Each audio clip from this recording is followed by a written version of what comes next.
Diana? Obrigada. As próximas questões são relativamente à plataforma Trace Covid e SINAV. Fazendo aqui uma pequena contextualização, a arquitetura base da plataforma Trace Covid é centrada no processo e não na pessoa. Tem-se falado na necessidade de modificar a interface da aplicação de modo a evitar múltiplas abas abertas em simultâneo e voltar atrás e repetir pesquisas. Tem havido referências às necessidades de alterar o layout, a interface da aplicação para melhorar a monitorização dos doentes e gerir a informação dentro das equipas. A questão que se segue, ou as questões que se seguem, são para a doutora Alexandra Fernandes e gostaríamos então de lhe perguntar que alterações poderiam ser feitas de imediato para melhorar a eficácia e a eficiência da Trace Covid no processo da vigilância da doença na comunidade e, adicionalmente, gostávamos que partilhasse também connosco o que está a ser feito no ACES Almada Seixal. Muito obrigada, doutora Fernanda. Então, olá, muito boa noite a todos, obrigada pelo convite. Então começo já por responder. Antes de mais, 3 notas prévias. Em primeiro lugar, como cuidados de saúde primários, estamos de parabéns por estar a conseguir acompanhar na comunidade a grande maioria dos casos suspeitos e confirmados de Covid-19. E isto parece ter uma influência na muito menor letalidade da doença cá no nosso país. Portanto, estamos de parabéns, apesar e todo o esforço que temos feito tem valido a pena. Em relação à Trace Covid, a plataforma Trace Covid não nos fazia falta para acompanhar as pessoas com infecção Covid. Foi uma plataforma que nos foi imposta e que tem sido parte dos nossos problemas e não parte das soluções. Bastar-nos-iam 2 plataformas que deveriam estar interligadas, nomeadamente o S-Clínico, que conhecemos e com o qual trabalhamos todos os dias, e o SINAV, que é a plataforma das doenças de notificação obrigatória. A Trace Covid foi algo que surgiu completamente fora da combinação com as equipas dos cuidados de saúde primários e que nos foi imposta.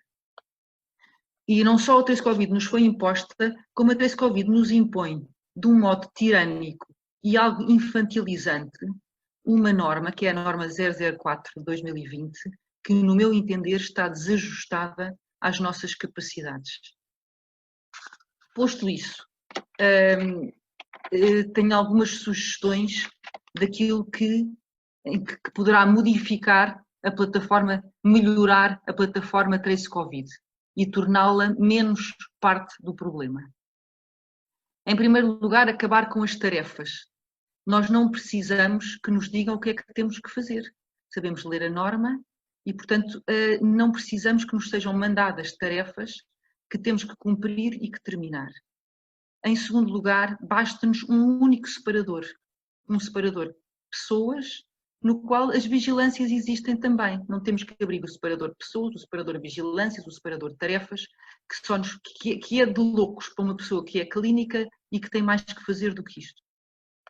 Mais uns assuntos práticos. É importante que seja possível registar a data em que o teste foi positivo.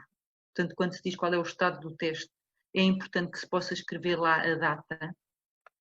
É interessante, era muito importante que fosse determinada automaticamente pela plataforma a data provável de cura nos casos positivos, portanto que seria 10 dias, na maior parte dos casos, 10 dias depois do início dos sintomas, ou 10 dias depois do teste positivo nos assintomáticos, e eventualmente se pudesse juntar com o conhecimento de qual é a profissão da pessoa, até podia ser os 20 dias depois.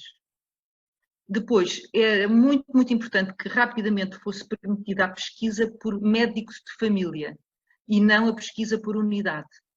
Na ULS de Matosinhos existe uma técnica superiora que todos os dias determina e divide logo por médico de família as tarefas de Trace Covid e as pessoas que estão em Trace Covid, o que é de grande facilidade para a distribuição do trabalho nas equipas. Em vez de haver uma tarefa para nós notificarmos no SINAV em geral, devia haver uma alerta para notificar no SINAV apenas os casos positivos que não estão já notificados. Portanto, era isso é que é o tipo de tarefas que nos dá jeito. E já agora, com um link automático para o SINAV, para não termos de depois abrir o SINAV, que também tem a sua complexidade e a sua dificuldade e nem sempre abre. Um assunto que me parece um assunto básico de usabilidade, que é quando pesquisamos um nome, não deve contar os acentos. Portanto, se nós pusermos Flávio com acento e lá tiver Flávio sem acento, ele não reconhece aquele Flávio. E isto, eu tenho-me informado, é um assunto básico de usabilidade. E aproveito para dizer uma coisa, eu adorava que isto chegasse à SPMS e a quem é que faz as nossas plataformas. Os serviços públicos para a saúde não têm um técnico importantíssimo, que é um técnico que trabalha em User Experience, que tem a ver com a usabilidade, com o ponto de vista do utilizador. Nós somos martirizados pelas plataformas que nos fazem utilizar, começando no S-Clínico, continuando no SINAV e passando pela Trace Covid. Mais assuntos que podiam ser úteis. Num utente que é de outro ACES, o que acontece várias vezes, era importante que quando nós pesquisamos um nome, em vez de dizer que não existe, que diga que nos aconselhe a procurar noutros ACES. Era útil, porque senão nós podemos pensar que determinada pessoa não está inserida em Trace Covid. E por outro lado, também é importante, quando um utente pertence a outro ACES, ser possível também pesquisar pelo nome e não só pelo número do SNS, como atualmente acontece. Além disso, era muito importante que os médicos e enfermeiros de família pudessem inserir utentes na plataforma Trace sem número de SNS. E não nos digam que não é possível, porque a SNS 24 consegue. Portanto, a linha SNS 24 consegue inserir em Trace Covid pessoas sem número de SNS. Mas os médicos e os enfermeiros não conseguem. E isto é muito grave, porque os utentes que não têm o número de SNS são provavelmente os casos de maior risco de contágio, são pessoas ainda em exclusão social.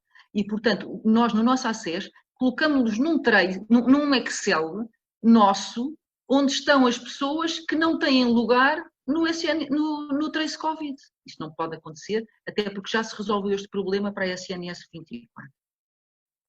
Depois, outra coisa que era interessante era automatismos, mas penso que se vai falar nisso, nomeadamente um automatismo que seria, sempre que um utente é colocado como caso suspeito, devia seguir automaticamente uma mensagem para o seu número de telemóvel com as medidas de isolamento, que nos facilitava termos que ser nós depois a explicá-las, ou pelo menos ficava já escrito.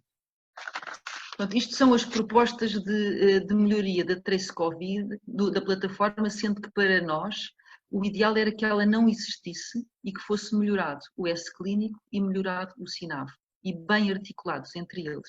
Já agora que o SINAV Lab derivasse para o SINAV Med, porque não tem lógica nenhuma que sejamos nós que vamos notificar em SINAV Med algo que nos foi notificado por SINAV Lab via Trace Covid. Quem faz isto no dia-a-dia compreender-me-á, que é um clínico que tem imensos diabéticos para tratar, pessoas com depressão, grávidas, crianças, pessoas com doença mental, etc., que está a passar via Trace Covid um dado do SINAV Lab para o SINAV Med. Isto não cabe na cabeça de ninguém e eu sinto-me maltratada com isto. Isto incomoda-me, desculpa, também estou a ser emocional como nosso colega de saúde pública. Tenho dito. Muito obrigado. Acho que resumiu muitas das dores de alma dos últimos meses dos colegas e muito obrigado pela sua resposta. Passaríamos então à pergunta seguinte, no âmbito também de Trace Covid e SINAV. E do ponto de vista clínico e de ganhos em saúde, pode questionar-se se será relevante manter o seguimento. Não, mas eu ainda tenho uma coisa para dizer. Eu ainda tenho mais uma pergunta, mais uma resposta.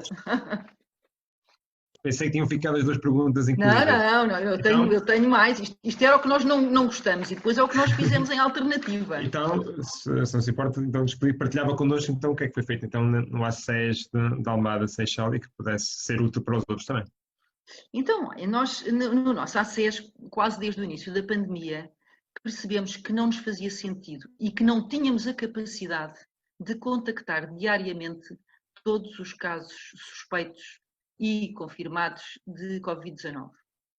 E nesse sentido, e nesse aspecto, a norma que foi mudada, mas mantém-se assim. Portanto, a norma obriga a um contacto diário com pessoas que, na maior parte das vezes, não têm praticamente sintomas.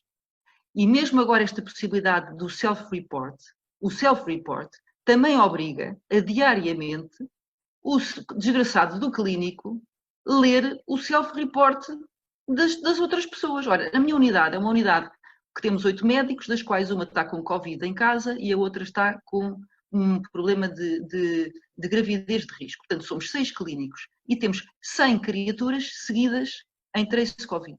Significava fazer 100 contactos telefónicos com estas pessoas. Bem, isto depois alargado para um ACES dá bastante mais do que isso. Portanto, nós, desde o princípio, que tentámos fugir a esta tirania da norma e da plataforma Trace Covid. E fizemos-lo da seguinte maneira. Nós consideramos que deve ser possível um contacto diário com o utente, mas esse contacto não tem que ser feito do médico para o utente e pode ser feito do utente para o médico.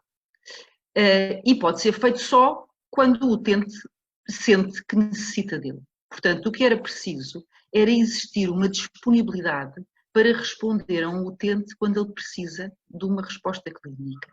Nesse sentido, criámos um protocolo que tem o acordo do Conselho Clínico e da Unidade de Saúde Pública, que tem vindo a ser modificado e que foi muito melhorado na sequência da mudança da norma 004/2020, que eu saúdo, porque foi uma mudança muito boa e muito significativa.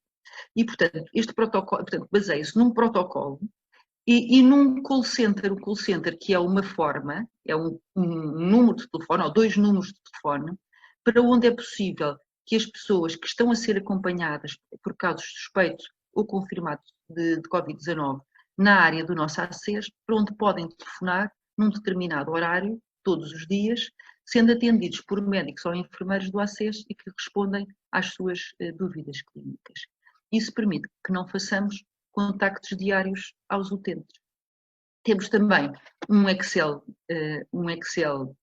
comum, feito por um colega genial do ponto de vista da informática, que seria bastante mais útil para seguir os utentes do que a plataforma de Trace Covid, mas pronto, nós temos que utilizar a mesma e utilizamos o Excel porque nos permite fazer coisas que a plataforma Trace Covid não permite, nomeadamente seguir a quantidade grande de utentes sem número de SNS que existem no nosso ACES. E que também nos permite dividir o trabalho entre nós por médico de família, que é outra coisa que não se consegue automaticamente pela plataforma Trace Covid. Atualmente, com a nova norma, estamos a conseguir fazer uma coisa que eu penso que poderá ser invejável para a maior parte dos colegas médicos e enfermeiros. Nos casos suspeitos, fazemos apenas um contacto da nossa iniciativa, que é o primeiro contacto. Nesse primeiro contacto, fazemos logo tudo, passamos à pessoa a credencial para o teste, se não tiver sido passada pelo SNS 24, e enviamos-lhe um folheto informativo que foi feito para ter toda a informação necessária, em que não só se explicam os cuidados de isolamento, como se explica tudo o que a pessoa deve fazer na sequência do resultado do teste. Ou seja, é logo explicado que se o teste for negativo, a pessoa tem alta e já não o voltamos a contactar. E se a pessoa tiver sintomas, contacta o nosso call center. Nos casos confirmados, nós fazemos cerca de 2 a 3 contactos. Portanto, um primeiro contacto em que enviamos o folheto de caso suspeito. Um segundo, e depois em que é pedido para a pessoa nos enviar o resultado do teste para o e-mail do profissional. Se o teste for positivo, nós notificamos em SINAV, coisa que já devia ter acontecido, porque o SINAV Lab já devia ter notificado em SINAV Med, mas notificamos em SINAV, porque não notificámos antes. Nós não notificamos casos suspeitos em SINAV, que é uma coisa que curiosamente a norma manda, mas eu tenho dificuldade de notificar um caso que não é ainda um caso. E, aliás, quando perguntam no SINAV qual foi a data do diagnóstico, como é que nós sabemos quando é que foi a data do diagnóstico? Perdão, do diagnóstico se não há um diagnóstico, mas pronto. Nessa altura, quando o caso é positivo, notificamos em SINAV Med, mandamos telefonamos à pessoa, mandamos-lhe um segundo folheto, que é um folheto explicativo para os casos confirmados. E combinamos logo com a pessoa quando é que é provável que seja a sua alta. Depois, normalmente, no dia que prevemos para a alta, telefonamos, perguntamos se a pessoa não tem febre há 3 dias e se está bastante melhor dos sintomas e tem alta. Portanto, fazemos 2 a 3 contactos. Muito obrigada. Pronto, e é isto que estamos a fazer neste momento no Acés Almada Seixal. Muito obrigada. Mas mesmo assim, perdemos demasiado tempo a abrir e a fechar plataformas. Mesmo assim, imagine as outras equipas que cumprem ainda diariamente o contacto em vigilâncias. Mais outra coisa que fazemos é que nós só escrevemos em pessoas. Escrevemos nas notas de pessoas, como os contactos são poucos, já deixámos de abrir as vigilâncias e nunca abrimos nem fechamos tarefas. Muito obrigada. Doutora Alexandra, passa